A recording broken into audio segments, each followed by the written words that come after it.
Izteka se prvi teden priprav in vijoličasta zasedba v Turčiji je popolna. V družbi klubskih soigralcev so znova tudi vsi udeleženci reprezentančnih akcij. Jasmin Handanović, Aleksandar Rajčević, Goran Cvijanović in Robert Berić so ob zgodnjem začetku tekme med Slovenijo in Bosno uspeli ujeti nočni let Ljubljana-Carigrad-Antalija, tako da so ob mestnem čakanju v letališki zgradbi že zjutraj dopotovali v Belek.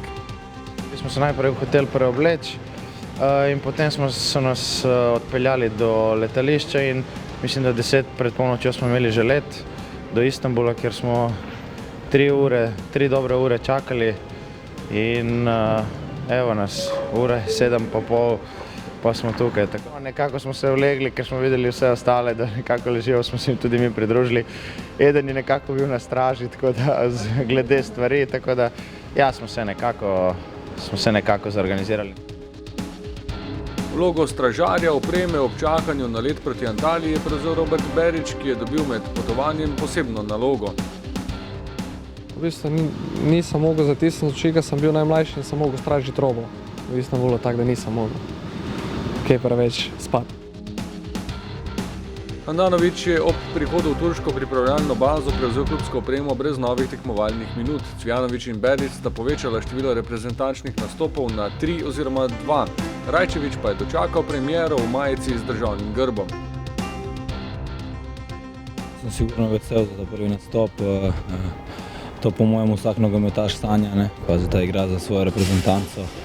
In meni so se zdaj resničile sanje, tako da sem zelo vesel in upam, da bo še kakšen nastop. Vrnitev zdaj tudi reprezentančnega branilca med znane obraze je bila pospremljena z nasmeški. Soigralci ga niso pozabili spomniti, kaj to pomeni.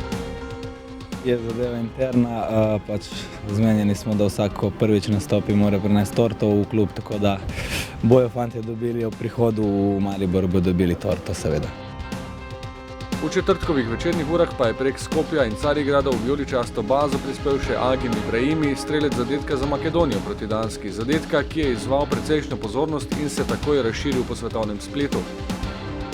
Ja, mislim, da prodor, ta akcija je bila lepa, ker gol pač mislim, da sem dal še lepših golov kot tam, ampak kar se tiče prodorov do gola, pa je bilo res lepo, izjemno. Videl sem prostor, prazen prostor in sem rekel sam sebe, da lahko grem do konca in tak je bilo pač, mislim, da je bil lepi gol.